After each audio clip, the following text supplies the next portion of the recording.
Good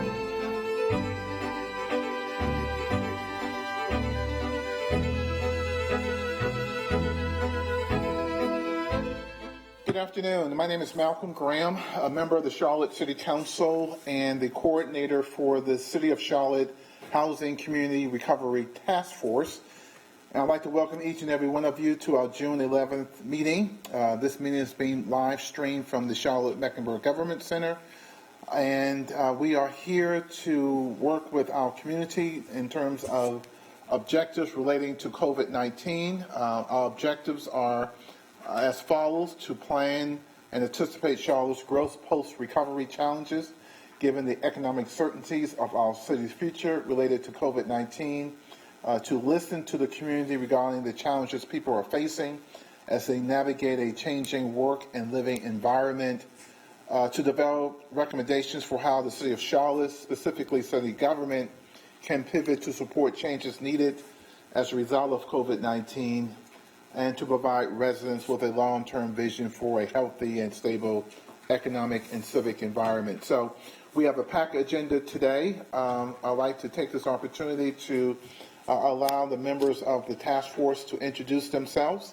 We do have two special guests, Rafine Caldwell with LIST and Matt Martin with the Federal Reserve Bank. You should have their bios and your pre-read for your review and consideration as they come before us. And so with that, I will again start the introduction of our task force members. Again, my name is Malcolm Graham, member of the Charlotte City Council, District 2, and coordinator of the task force. Well, I guess I'm not special, Mr. Graham, but I am Larkin Eggleston, and I am glad to be with you today.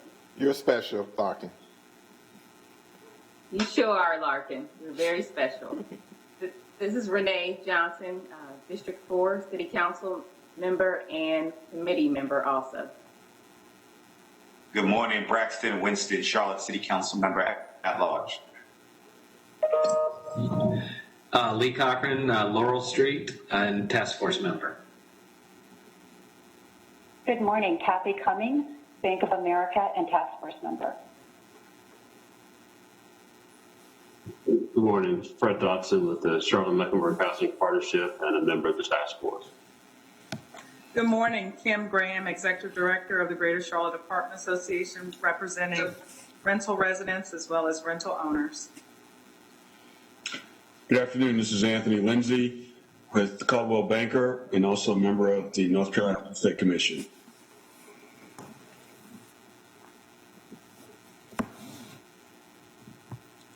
Is that everyone? All the task force members? Good afternoon. Sorry, I was waiting for Deronda, but she's out today. This is Connie Stodinger. I'm representing Horizon Development Properties, whose sole member is in Libyan.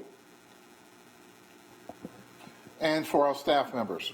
Good afternoon, Pamela Weidman, Director of the City's Housing and Neighborhood Services Department. Well, thank everyone for being here today. I want to thank the viewing public for joining us once again. Just one housekeeping matter. I had a great meeting this morning with our city manager regarding the recommendations that our first task force leads presented to us last week. We are currently reviewing those recommendations and getting ready to forward them to the Charlotte City Council for consideration.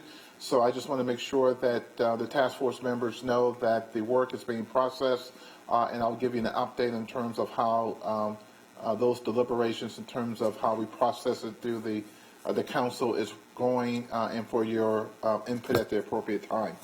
So the agenda is right in front of us. We will get right to it. Today we're working on our work plan task 2, which is financial assistance, that's being led by Kathy, Deronda, and Connie. And so, Kathy, I will turn it over to you for how we will proceed as we move forward this afternoon. Kathy, welcome. Thank you, Mr. Graham and Ms. Weidman, for your leadership. So our financial assistance work group has been exploring how to assist our most vulnerable population in Charlotte to ensure that we continue the mission of economic mobility. People have been working too hard for too long to have their hard work wiped out in a few months. We feel the near-term needs are in the rental assistance space, with the continued hardship in the longer term for mortgage holders.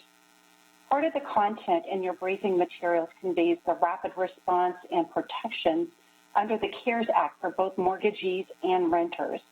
Mortgage servicers have made it easy to request mortgage assistance to those experiencing hardship via online solutions. We feel there's also a need to convey to residents how they find out what protections may apply to them under the CARES Act provision based upon their landlord receiving mortgage deferrals. We also want to make sure that the assistance is consistent with the actions already taken by the city and best practices to keep families in their home and not serve as a short-term Band-Aid. Specifically under Task 2A, exploring providing financial assistance to owners of single-family and multifamily property owners to prevent foreclosure of these properties, we feel that there's a population in Charlotte who may not have a mortgage and therefore not able to take advantage of the mortgage deferral programs, yet own property inherited or otherwise acquired where they are using the home as rental property as a source of income. We've committed to return to the Council on June 18th with recommendations. We have two guest speakers today. First up is Ralphine Caldwell, who's the Executive Director of the Charlotte Office of the Local Initiative Support Corporation, also known as LISC, who will discuss the Housing Trust Fund and the Charlotte Housing Opportunity Investment Fund. She will explain how the $53 million in private sector funds that have been raised, what the funds can be used for, and the repayment obligation under the terms of the agreement. Her full bio is contained in your briefing materials, where you can see her deep commitment to affordable housing in Charlotte. I can personally attest to that, so thank you, Ralphine, for joining us today. We're looking forward to your presentation. Welcome, Ralphine, to the task force, and we await your presentation.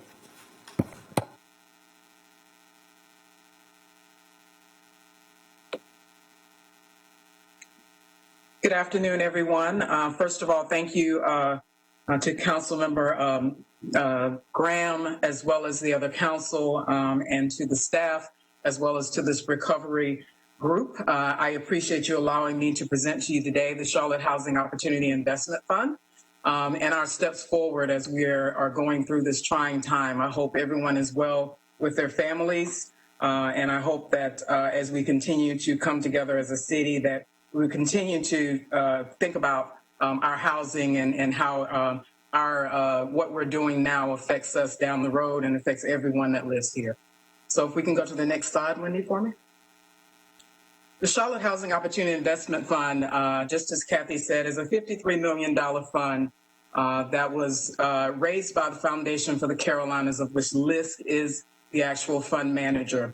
The purpose of the fund is to fund and finance 1,500 mixed income multifamily units. The CHOF should not be, and we have an acronym for it, the CHOF should not be considered as the same as a housing trust fund. The CHOF is an actual fund that does have to be paid back, but it's also a fund which is closed, which means that there are certain parameters that the investors have in regards to those monies, that in which the way that the monies must be used. And in this case, for the CHOF, it should be used for mixed income multifamily housing. We completed the first round of the CHOF last year. Some of you may recall that. That was started last April, and we finished that round the end of last year. During that round, we committed $10.6 million to that round, which resulted in 531 units that were funded under round one. That was our first year. From that first year, obviously those particular developers we're working with, we've had some closings, two that have closed, others that are due to close here shortly, and just being able to work with them, but also listen to them regarding some of the things that they feel that they need in subsequent rounds to be able to be a better partner to to our developers here in Charlotte. We released the second round in January, which I will talk about in a second, and then we anticipate doing a third as we get to the end of this year. For a recap of how the process works, first of all, this is a partnership. So we want to make sure, when we started this last year, the process was a little different in that, first of all, we were starting and putting together a fund of 12 investors and trying to make sure that we were being inclusive of all of the, making sure that we were taking care of all of the developers, but also making sure that we had a closed fund to be able to offer financing to our developers. This year, we've changed up a little bit the actual review process, but I think the one thing that I want to emphasize to this, and the council has seen this slide many times, is that it is a partnership. So when we release the RFP, that RFP is released jointly between LISC as well as the City of Charlotte. The RFP does contain specific guidelines that you must follow in regards to both receiving Housing Trust Fund dollars as well as receiving the CHOF funding. We actually look at the developments and to see how they actually rank in regards to our funding. The initial IAC and City Council notification, I do want to make sure that you are aware that the IAC stands for Investment Advisory Committee. So at the same time that Ms. Weidman is notifying the council, I am actually notifying the IAC. And the IAC are all the investors of the CHOF who I make aware of what is happening in regards to the developments that we want to fund and move forward. And then you have the City Council briefing, which is where Ms. Weidman actually notifies the public of all of the deals that are presented and the ones that actually we want to recommend to be funded. And then thereafter, there is City Council action, which around about that same time, which this year was about 2 or 3 days after that, we have the IAC briefing, which is where the investors are made aware of the deals that we want funded for the next round. Next slide, please. This particular slide, I wanted to make sure that you are aware of the CHOF deals for round 1 and round 2. This particular slide outlines that. And basically what you have is for the first round 1 and round 2, we have recommended $14.6 million of CHOF funding to date. In that 14.6, we have, of course, there is one particular deal, Windsor Park, which I do want to point out is $600,000. That particular $600,000 is not a part of the CHOF. That is a grant that LISC gave to that particular developer to be able to assist them with, and it actually is a NOAA because that was one of the things that we wanted to do in this round was to try to do more NOAAs and assist the city in their NOAA efforts. So we were able to get a grant and release that grant to that particular developer in the amount of $600,000 that actually reduced the Housing Trust Fund ask for that particular deal. We're excited about, the 7 that we have. We're at 952 units thus far. As I told you that our goal is 1,500. And we look forward to continuing that here this year in hopes of making our 1,500 goal.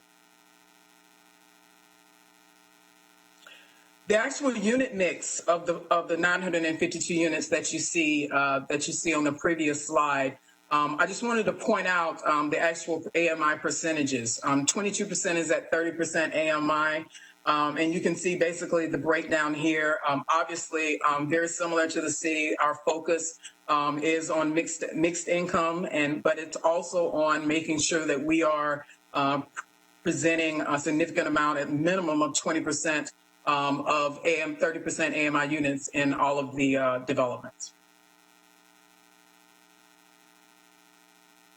How do we move forward? As we are coming out of, we're still post-COVID and still within a pandemic, and as we move out, how are we going to move forward with our housing efforts? One is we're going to obviously continue to act as a partner to the city, as well as all of the city's housing initiatives.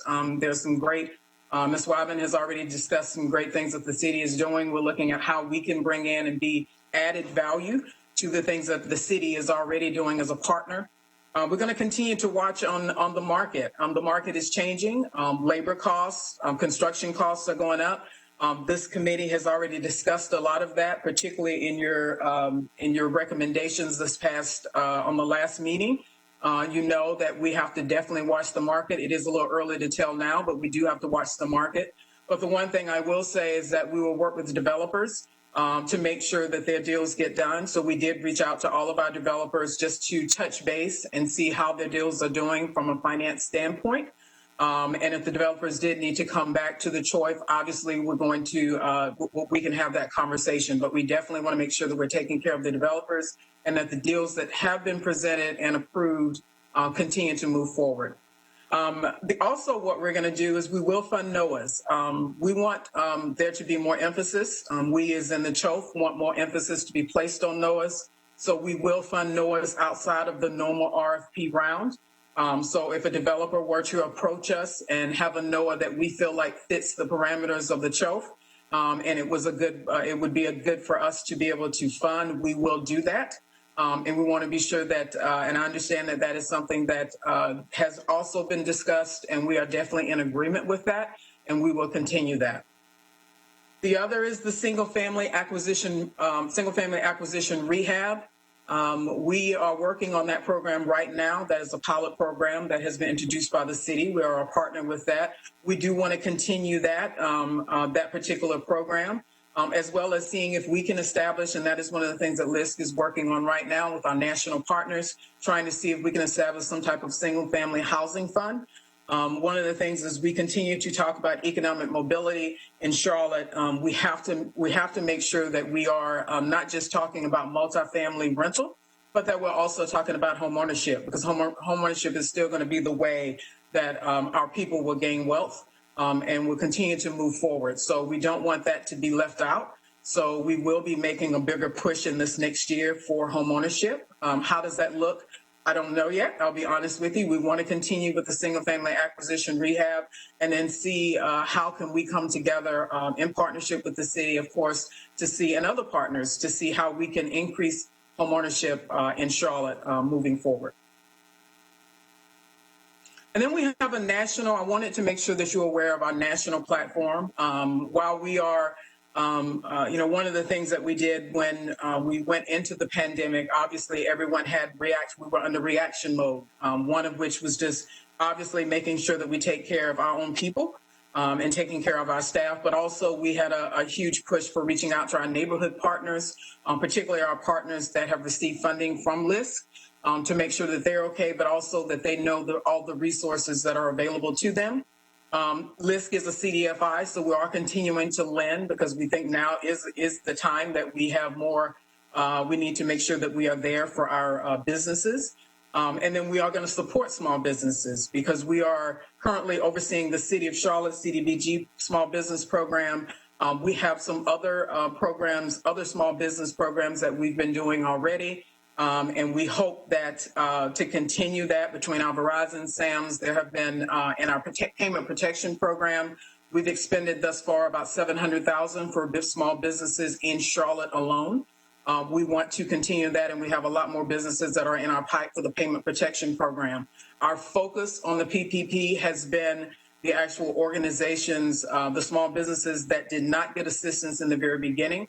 Our emphasis is minority women-owned businesses as well as veteran-owned businesses. So we have made a big push with that, and about 87% of across the country, but 87% of our funding has been for those particular groups because that we feel like those are the most vulnerable, and those are the ones that we felt like we could be of assistance to. And last but not least, I wanted to talk a little bit about our stance on racial equity and justice and everything that has happened here in Charlotte and across the country. I started, when I started with this slide, I was going to put, we're going to do this, this, and this, and I have not released a statement from LISC Charlotte. Our national president has released our statement, but I have not released one here for a lot of reasons. One of which is I didn't want my statement to be the same old. I wanted it to be where it was more actionable. That we can be held accountable for ourselves and my staff can be accountable for ourselves here in Charlotte and what we can do. What I will say to you is that from a LISC standpoint, we stand by the protesters. We stand by the fact that we have to stop the killing of our Black people at the hands of law enforcement. We do stand by that. But we also stand by the fact that it's not just about policy. It is also about changing a mindset of how people think and how people think of each other. And it's also about making sure that we look at the economic opportunity and making sure that in the coming months, LIST will be making a push for things such as minority entrepreneurship and affordable housing and the things that we know that are important in order to see our people move and get ahead.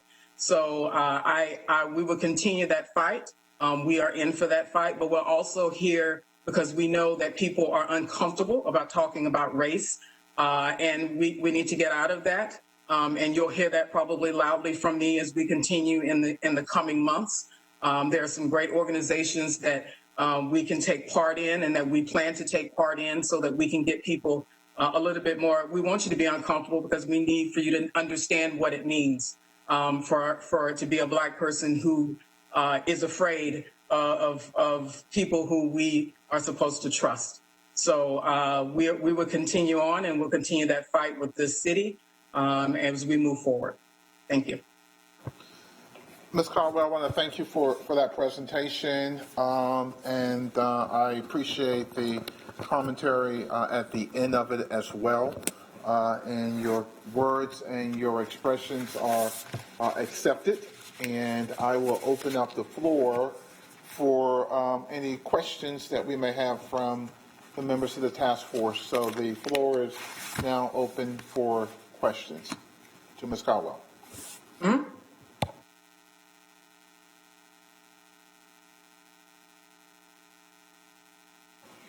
Commissioner Lindsay, you have the floor.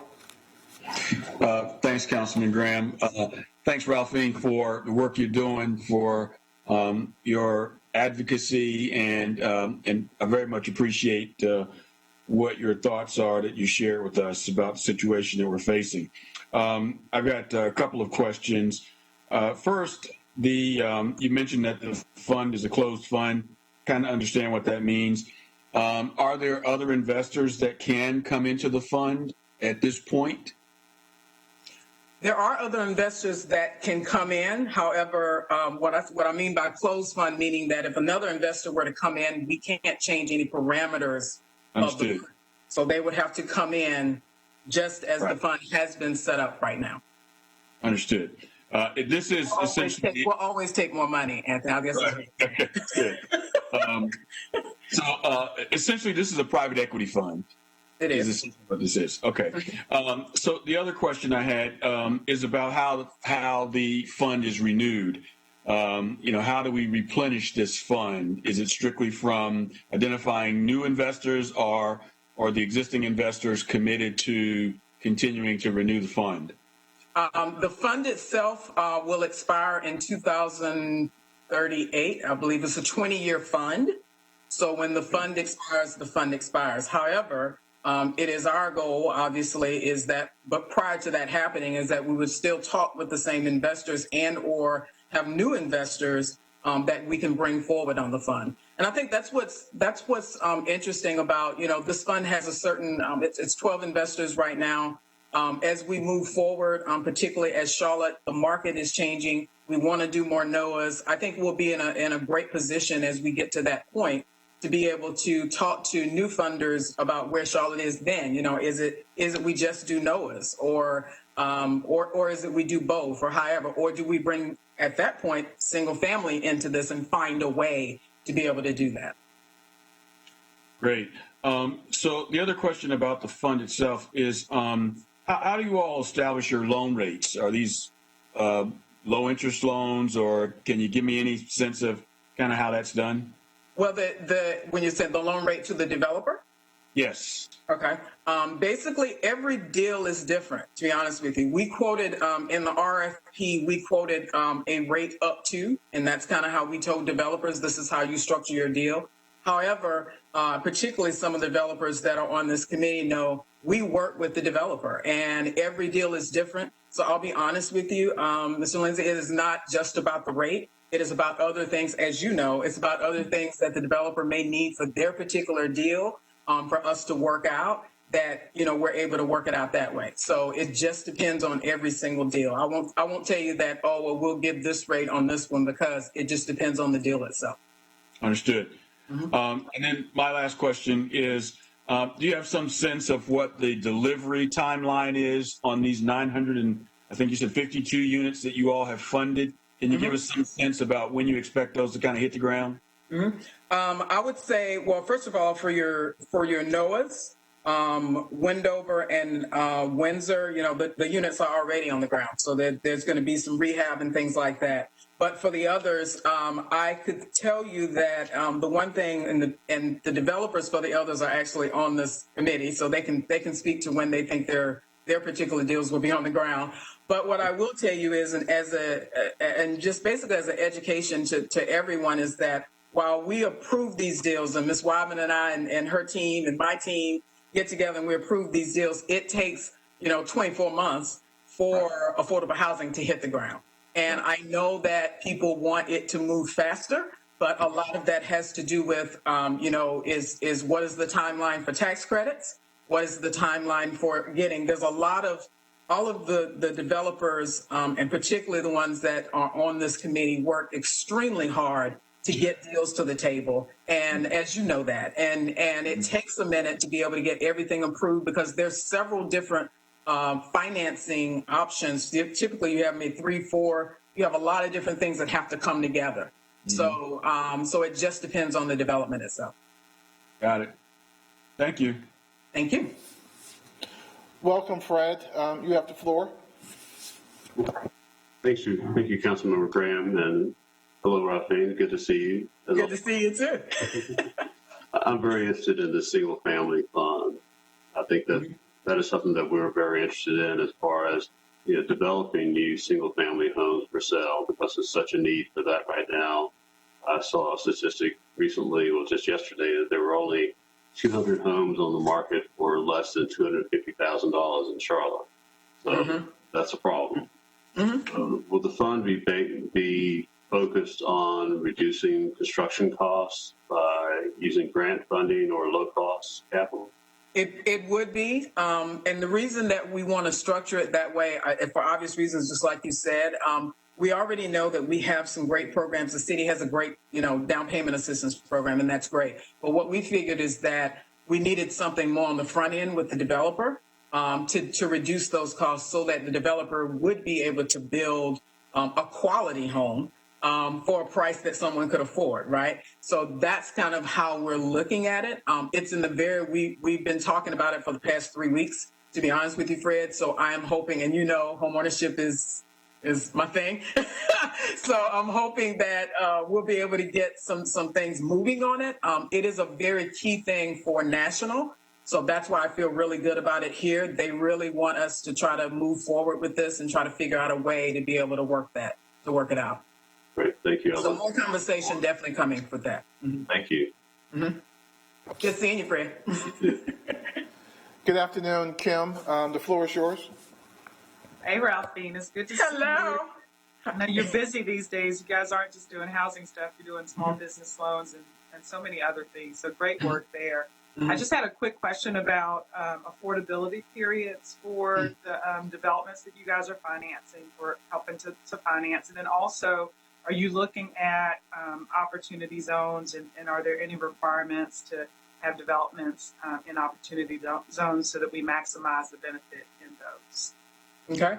I would say, well, first of all, all of the developments that you see that are listed on this sheet have a minimum of 20-year affordability, some 30 because of the tax credits.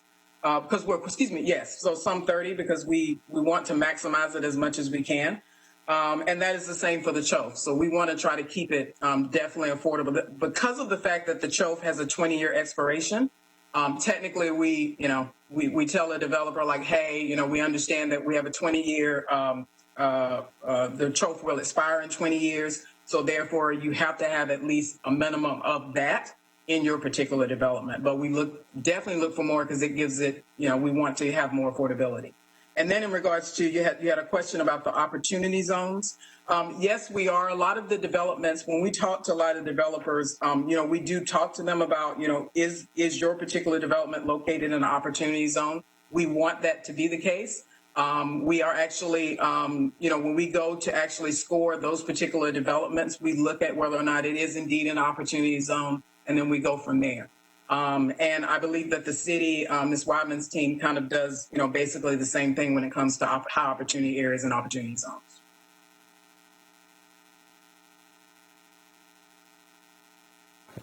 Okay, are there any additional questions for Ms. Caldwell?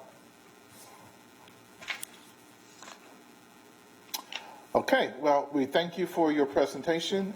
We look forward to continuing working with you on a wide variety of issues, affordable housing, small business lending. I think Kim mentioned that you're doing more than one thing that will help advance our community. So I really appreciate the work and the cooperation and the partnership with the city.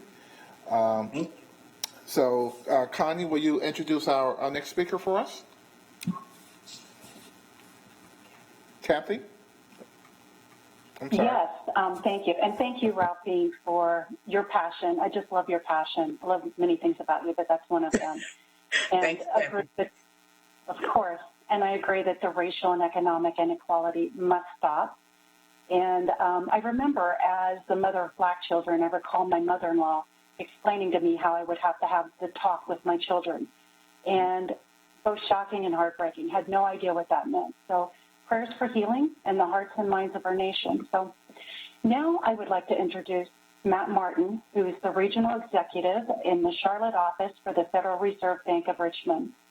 Matt is an economist who has been a longtime advocate of economic mobility and participated in many of the Opportunity Task Force, also known as Leading on Opportunity Initiative, to explore the core issues within the city of Charlotte.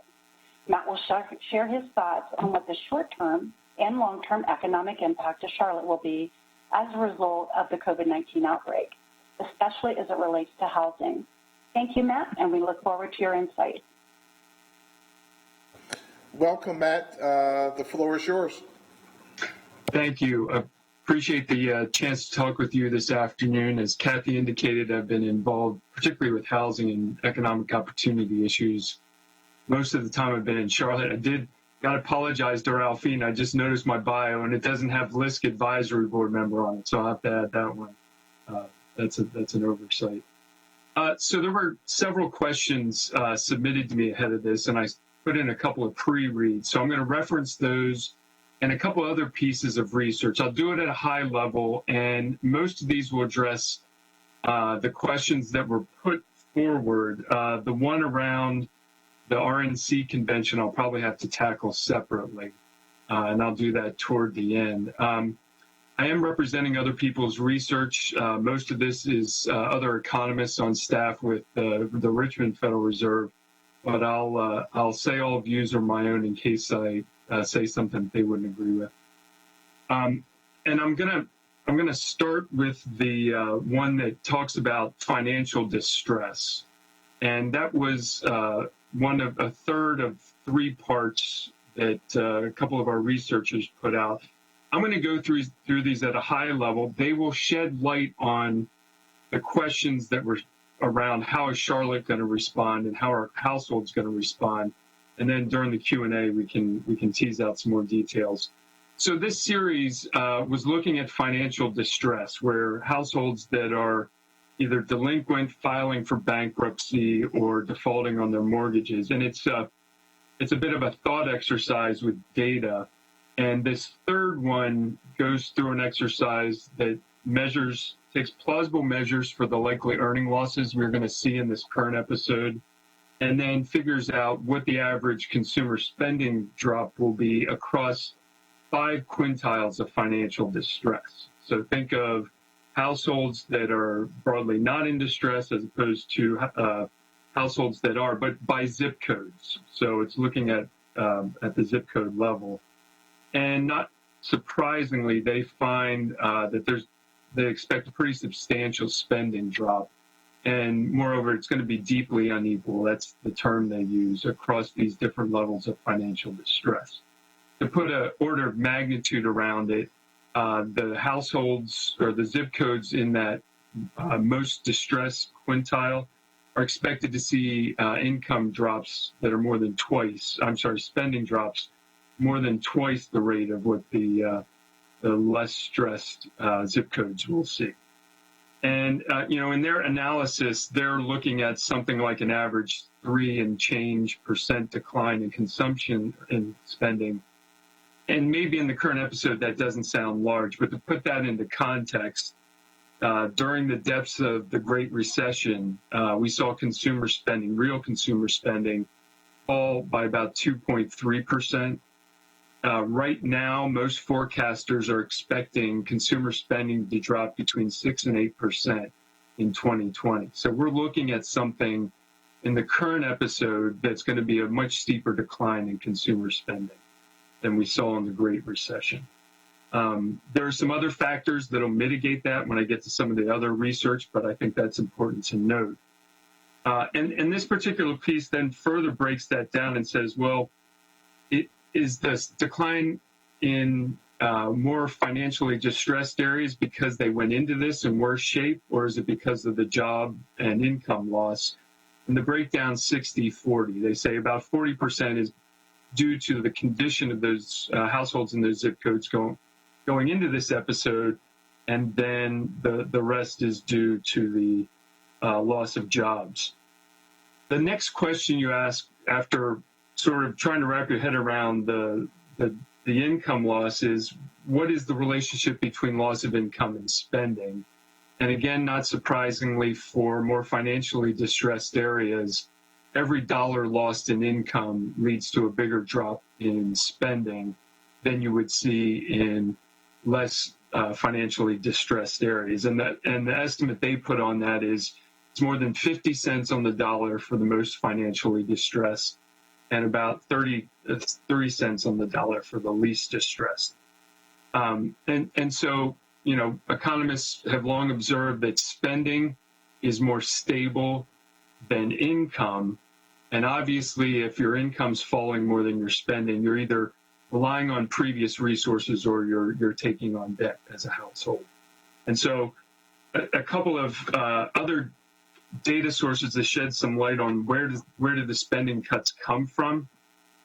We know that in an aggregate level, when consumer income drops, durable goods spending tends to fall the steepest. That is, people put off purchasing new cars, appliances, things that are postponable, and you sort of make do with what you have. So that kind of spending drops substantially. Non-durable goods, things like food, clothing, and household items is the next category. And some of that is households will sort of buy down, right? They'll change to cheaper food items. They'll find other ways to spend less on those items during periods of lower income. And then services tend to hold up better, and that includes housing services as well as healthcare. I think one of the questions was on healthcare spending. That doesn't mean individual households, as I'll talk about in a minute, aren't going to be troubled if they have a health event that leads to additional expenditures. But that's sort of generally how households respond to income declines. I'll point out a particular data source that's worth your time, and I'll be happy to share the source, the link afterwards. This comes from the Board of Governors of the Federal Reserve System. They do a survey that's called the Survey of Household Economics and Decision Making. The shorthand is the SHED survey. It's an annual survey, but they did an April supplement. And what they found out in this April survey is that almost a quarter of adults said their income was lower in March compared to February of this year. And nearly 2/3 who reported a job loss or reduction in hours expected to be able to pay their bills in full in April. And that's compared to 85% for those who are still working. I want to call out one particular figure from this survey. So they asked the question, how would you pay, or actually they asked, would you pay for a $400 expense with cash or equivalent payment? And in this survey, for those that either lost their job or had their hours reduced, only 46% say they would pay with cash. So that means over half of those who lost jobs or saw hours reduced are probably paying by debt. And again, I don't think that's necessarily a surprising result, but I think that's something to keep in mind. And then just one other data point, looking back at, since we had some stimulus, Bureau of Labor Statistics did some analysis around a May 2008 stimulus program. I don't know if you recall that. It was a smaller dollar amounts than what we saw this time around, with $1,200 for individuals and $2,400 for families. It was a much smaller amount. But what they found is that across income levels, the response to using how that got used was about the same. They spent about 30%, saved about 16%, and the rest was used to pay down debt. So the summary across all that is distressed areas are the ones most affected. They're the ones that are having the largest income hits. They're also going into this, obviously, as more financially distressed. They have a more significant spending response. And then there are a couple of other factors that come into play. They tend to be those who are less able to take time off. And this is relevant for episodes of having the virus. They are less likely to have the time to take off without taking a further income. The second paper I'm going to supplement with one that I didn't send out ahead of time, and forgive me for that, but the prep time was kind of short. So I'm going to put these two together. This is the one about lasting economic scars, and this will speak to the longer-term outlook question that was asked of me. So the quote in there from Chair Powell is that deeper and longer recessions can leave behind lasting damage to the productive capacity of the economy. And what this analysis looks at, looking back at the Great Recession, says it notes that counties that had the greatest losses in net wealth, which was largely because of falling housing prices, they also suffered the greatest losses in employment and output. And additionally, as time went on, those counties that had this impact remained depressed because of the housing shock experience.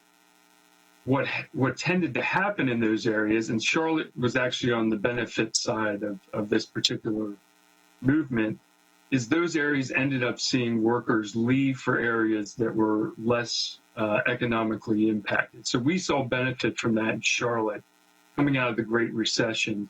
The house price and wealth effects hits to Charlotte were smaller, and we saw pretty steady in-migration as a result, whereas there are some other cities that were really heavily impacted. The one that comes to mind for me is someplace like Las Vegas, where home prices dropped so substantially, and their population growth to this day is slower than it was, substantially slower than it was in the prior to the Great Recession. So the other piece that I didn't send you that goes along with this is we had a couple of our economists did a simulation exercise on loan delinquencies, on what may happen in the current episode. So what they do is they put in some plausible assumptions around unemployment, house price changes, that sort of thing. And then they assess across a couple of scenarios what delinquencies, not just for mortgages, but other types of debt might be. Their baseline is a delinquency rate of 3.9%, which is substantially less than what we saw in the Great Recession. And then they have some other scenarios there. And then they assess policies that might help, specifically mortgage forbearance, student loan forbearance, and fiscal transfers. And among those, they find greatest impact in lowering delinquencies for mortgage forbearance, followed by the student loan forbearance. So long as those items are in place, they're not permanent fixes, obviously, but they can sort of push off delinquencies to a time where maybe the economy is more recovered. So if I put those two together and then think about sort of how things may play out, one key difference between the current episode and what we saw in the Great Recession, and it's important for the housing sector, is we are not likely to see substantial house price declines this time around. If you recall what happened in the Great Recession, that whole downturn was centered on housing and housing finance and was the driver for the episode. This time around, we went in with actually a healthy economy. And even to this day, I had a conversation just 2 days ago with a home builder. They're going pretty strong so far. So the home building side looks fairly strong. Single family home purchases look pretty strong as well. They may weaken over time, but we're clearly not going to have an episode like we had in 2007, 2008. Which means we may miss a lot of the most damaging parts of a downturn, at least in the near term, that happens through these wealth effects. So I think that's a pretty good outcome. So let me turn a little bit to the convention piece, and I don't have a final answer here for you, and then I'll have a couple more comments on the long-term outlook for Charlotte specifically, and then stop. So the convention, trying to assess the overall impact of losing the RNC convention requires a pretty full cost-benefit analysis, and there are a lot of pieces there. Clearly, there's the obvious economic cost that has to come from losing hotel, restaurant, but there's other impacts that come into play, including the public health impacts. I also would note, from what I understand, you have some of the larger institutions, the airport, Spectrum Center, they've already spent a lot of money, and it's unclear whether that's going to be reimbursed. So I don't have a whole lot to comment on there, other than for those particular industries that are most affected by this. We've done some surveying of firms across our district, so this wouldn't be just Charlotte or North Carolina firms, but I think it's pretty relevant here. Out of our survey, we found that about a third of accommodation and food service firms aren't even operating, and that's higher than all other sectors except arts, entertainment, and recreation. And most of those, nearly 2/3, think it's going to take 6 months to over a year till they fully recover. And it's an open question whether they're going to have resources to make it through that. And it's clear that for hotels and restaurants in particular, this summer is going to be pivotal, right? If there's not a pickup in activity, their cash resources are likely to run out, and you could see a number of those. A couple of other thoughts around the long-term outlook for Charlotte. So this builds on the idea that we're not likely to see substantial house price declines, and that'll help us avoid some longer-term impacts.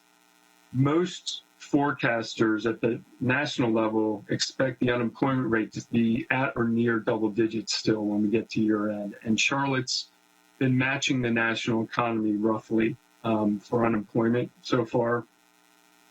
About half of those job losses are in accommodation and food service, and then the rest are a little more spread out. But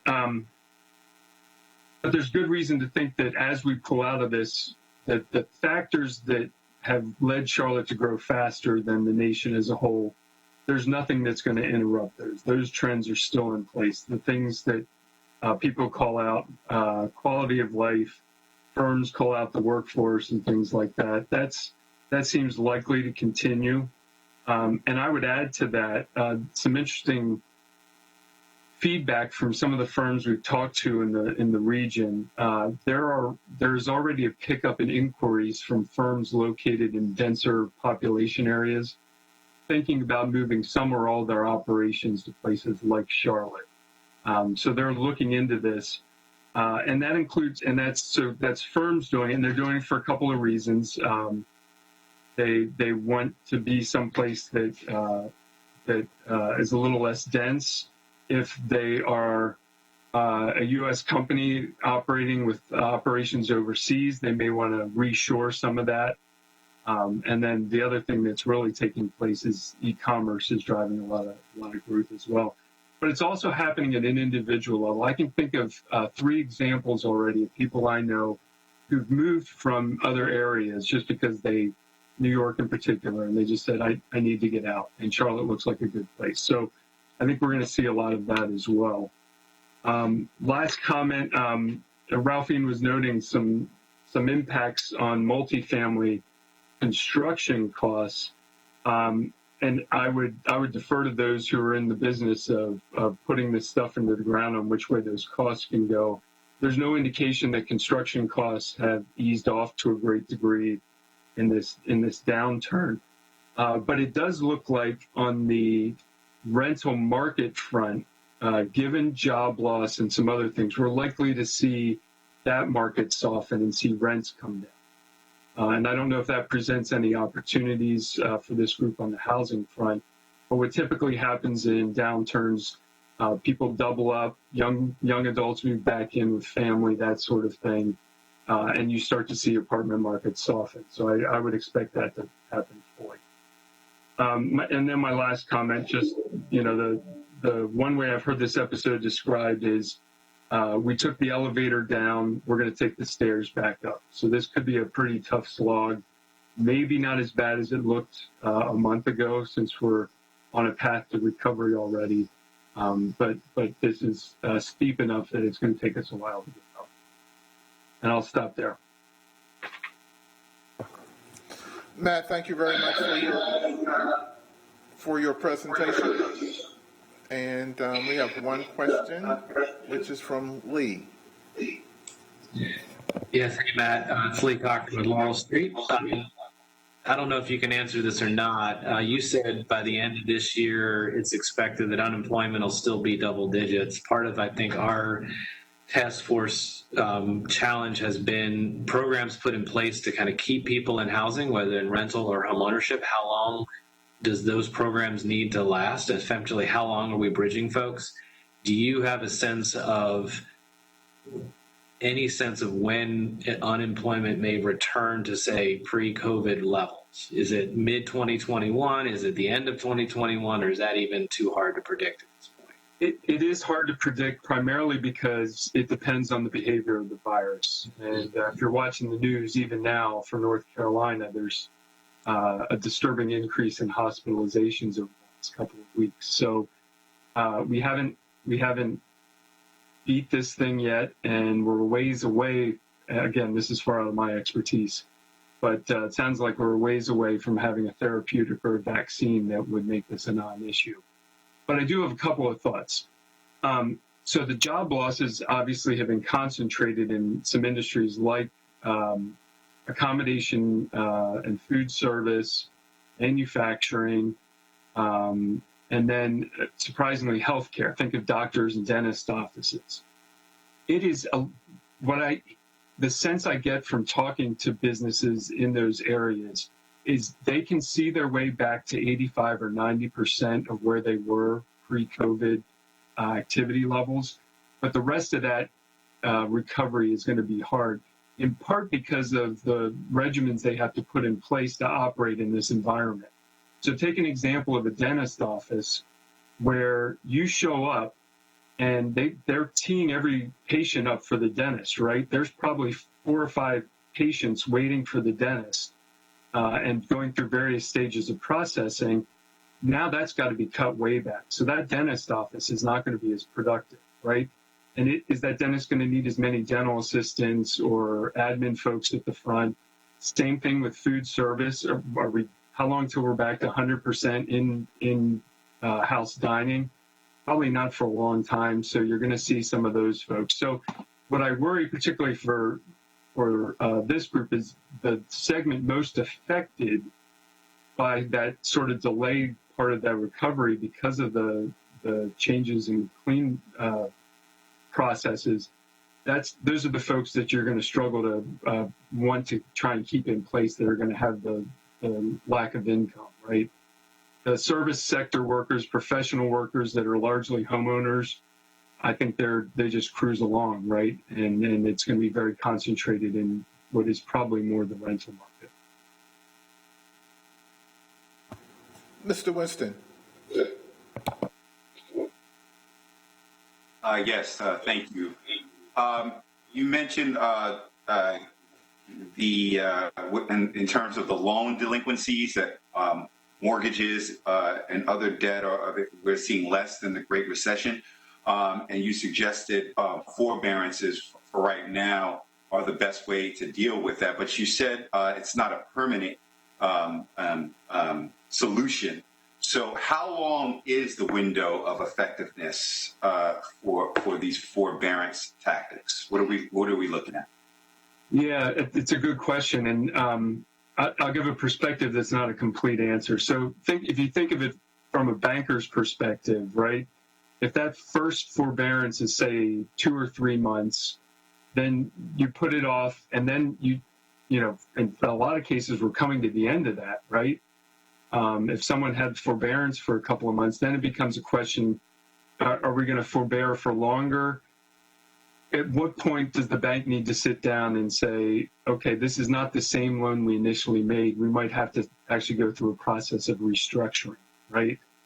And then, and I'll be fair here, I don't work on the bank examiner side, but then that becomes an issue for the banks as they talk to their regulators on the number of loans they might be putting in what they would call a troubled debt restructuring type category. And so I can tell you there are statements out there by the Federal Reserve and the other regulators on how they're going to work with banks on this, but I don't know. I don't have any information on what exactly that looks like on the ground right now. So I think there's a willingness to work on it, but you know, I think what you hear from some other economists is some combination of forbearance and maybe other direct support to households so that if the forbearance needs to end, you've provided those households with the resources to sustain themselves for a few more months. Well, it seems like it's more temporary than that is needed, but I'm just going off the information that you've given me. I'd just like to make a comment.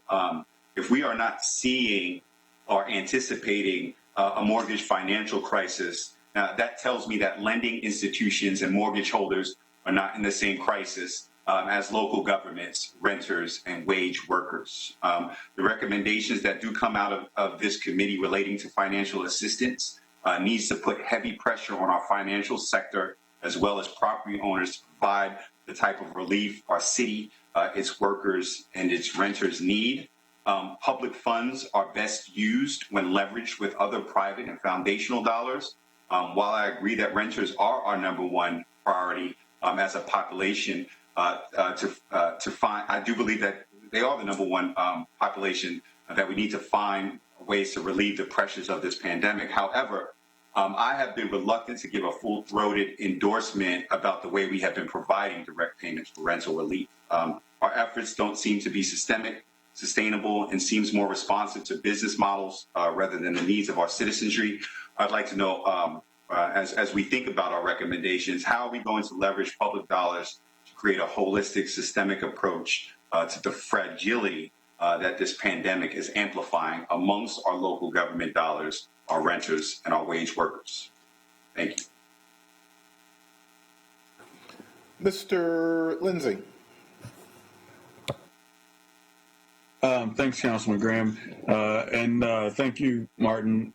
I sat through a similar kind of, workshop with the national economist for the National Association of Realtors yesterday, echoing some of the very same sentiments that you've shared today. One of the things that was striking about what I learned from him yesterday is that this sort of housing recovery will be fairly rapid compared to the previous housing depression or recession, whatever we call that, that people are accustomed to. So the hope is that the recovery of this, the housing sector, will help drive some employment or re-employment, particularly around construction and those kinds of things. But the other vulnerable segment that you talked about, which I believe our community happens to be rather heavy in, and that is those wage earners who are in the leisure hospitality segment.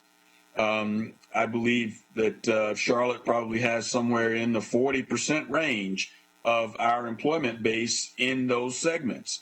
So I'm wondering whether or not we are facing a situation where the resources that we currently have are simply going to be insufficient to bridge the gap for those people who are the most vulnerable, and that whether or not we ought to be thinking about some of the strategies that will help put those people back onto strong footing, such as job protection, job retraining and retooling, our workforce development and placement things.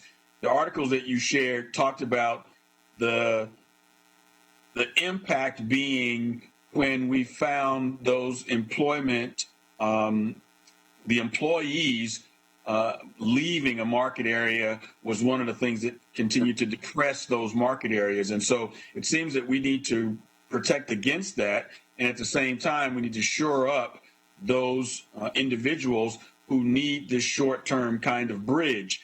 But I don't know if we had enough resources really to do that. So can you just give me your thoughts on all of that? Sure. I know there's a lot.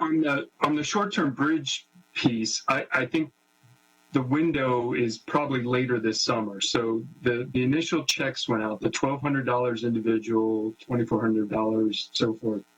And the income data for April suggested that not all of that was spent.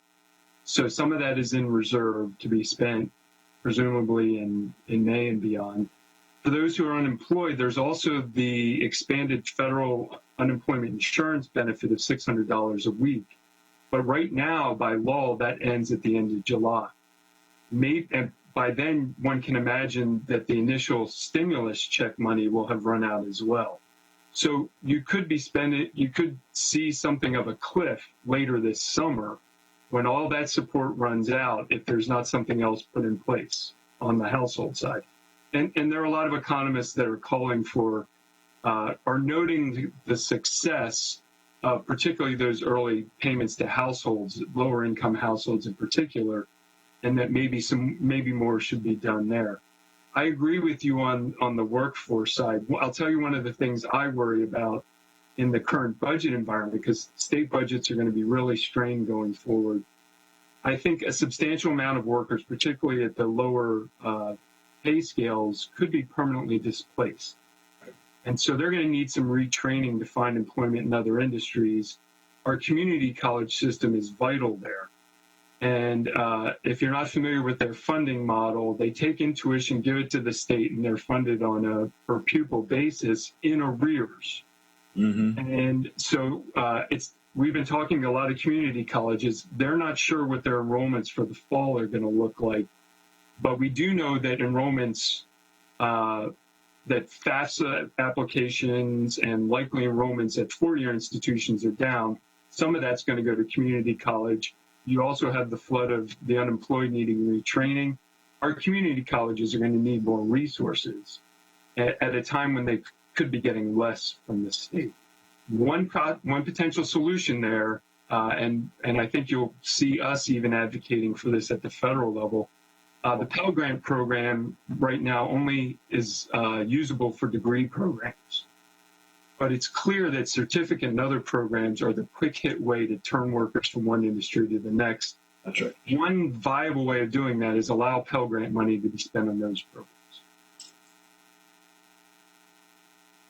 Great. Thank you very much. Are there any other questions for Matt from the task force members? There being none, Matt, want to thank you very much for your presentation and your thoughtfulness. Also wanted to thank once again Ms. Caldwell for the same as well. And so we will move from those to task force comments. This may be a brief meeting for us today, so it's a lot quicker than the rest, which I think we deserve just a little break. We've been doing some great work with the task force. I know that Kathy is, and her subgroup are prepared to make recommendations next week Is that right, Ms. Whiteman? Correct, that's the goal.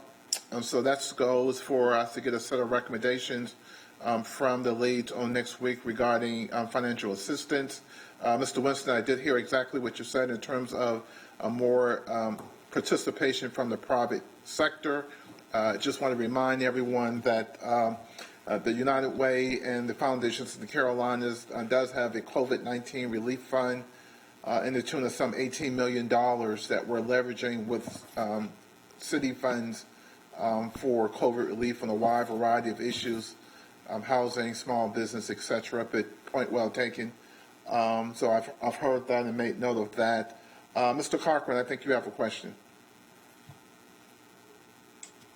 Yes, not that I don't want to finish early, but I figured if I'd wait when I had a little bit of time, I'd ask a question. I think it was Kathy at the very beginning. I was wondering if you could elaborate on a point I think you made, and maybe it's just repeating it so I make sure I understood it right, about mortgage holder or homeowners or property owners that don't have a mortgage but are renting their property. You made a comment about, is it just that you're going to consider that as a group that we haven't talked about, or what was the context around that specific comment around that effectively that group of individuals? Sure. It would be property owners in the city of Charlotte who may not have a mortgage, but they're reliant on the rent that they're receiving. And if there is an impact to the rent that they are being paid, then those are some of the folks that we just need to be mindful of, because there is no solution for them from a financial perspective. So whether it was an inherited property or one that they obtained and have in a rental portfolio, and that's their source of income, we just want to make sure that we're mindful of that. And maybe as a follow-up, is there any reason, and maybe this is a question for Pam, that if they have a tenant in place who can't pay their rent, so effectively what we're doing with landlords under the United Way program or some of those programs is if there's a tenant who can't pay the rent, the landlord can let them know about the resource and then they would go apply for the funding. So would they not be covered essentially under that program? So, Lee, I think the short answer is yes. As we are doing exactly what Mr. Winston alluded to, is working with our partners, our private sector and our philanthropic partners to broaden our existing rent relief program. We certainly do want to design that in such a way that it can serve a broader group of people, and certainly those individuals would be considered in that type of program. Great, thank you. All right, Mr. Lindsay, you have a question. Well, I'd like to kind of circle back on some of the other reading material you all gave us in answers to some of the previous questions, in particular the maps that you all provided, which I thought were really phenomenal to show us where the housing units are being produced or where they're located that are being supported by the Housing Trust Fund dollars, House Charlotte, and so forth. There are a couple of things that came from that I kind of want to highlight, and it has to do with our production capacity. If we sort of look at what was done with the number of units, I think there's some almost 7,500 units that we're showing since 2002 to now that have been produced through the trust fund. And as of around 2007, about 2,044 of those units had been delivered. So that means roughly 5,400 or something, 450 something were delivered from 2008 to now. And when I kind of look at the average number of units we're delivering on an annual basis using that sort of math, we're only producing about 80 something more units per year over the last 11 years than we were producing the first 5 years of the fund. And we know now that the need that we're going to be facing, just based on the economic forecast, that need's going to grow beyond the normal growth of our housing demand needs. So I think we really need to figure out how do we not only stop the bleeding, meaning how do we deal with the most acute housing needs right now, but we really got to look at how do we increase our capacity. And I think the allocation and uses of the funds is great, but if we can't put more units on the ground per year, we're going to still have a problem where we have this growing gap, and our need is going to continue to outpace our ability to meet the need. So I'm just making that comment now so everybody can kind of think about if there are other ways that we can consider increasing capacity for delivering and for production and delivery of units beyond what we've discussed so far. Thank you. Ms. Johnson.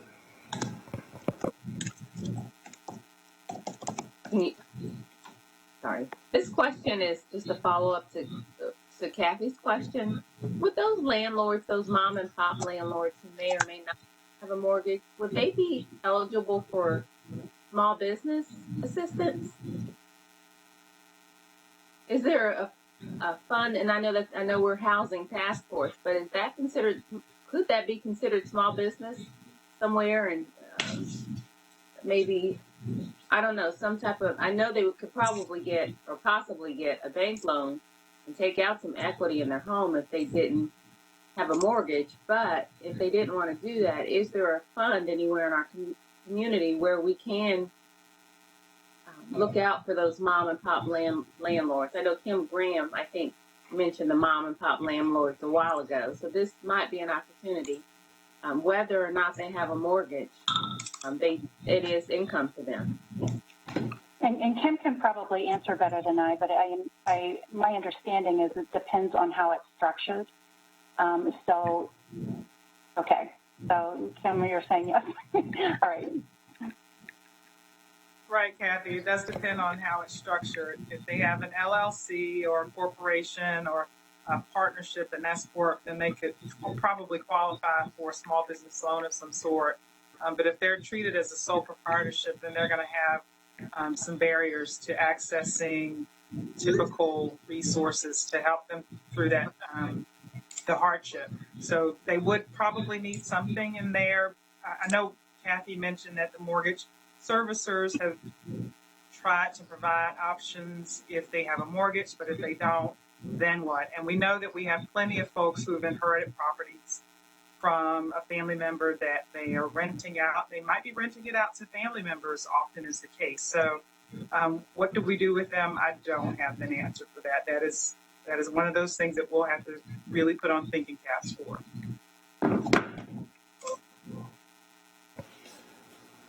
Okay. Just from Mr. Lindsay, I want to go back to you, and we can talk about it more offline. I want to follow up with you on the method for delivering housing trust fund and kind of the amounts that have been delivered year over year. So again, we don't need to do it on during this meeting, but I want to make sure that you and maybe other committee task force members have a full understanding of kind of the efforts made to deliver additional units. That's not to say certainly we do need to increase the capacity. Totally agree with you, but I just want to make sure that there's a full understanding of that. Thank you. Okay, so are there any additional questions? We will go to lead updates. You may or may not have a 30-second commercial you want to give the task force in terms of what you're working on prior to your presentation. So we'll pause, and if there's any lead updates that you want to give us, we'll take those at this time.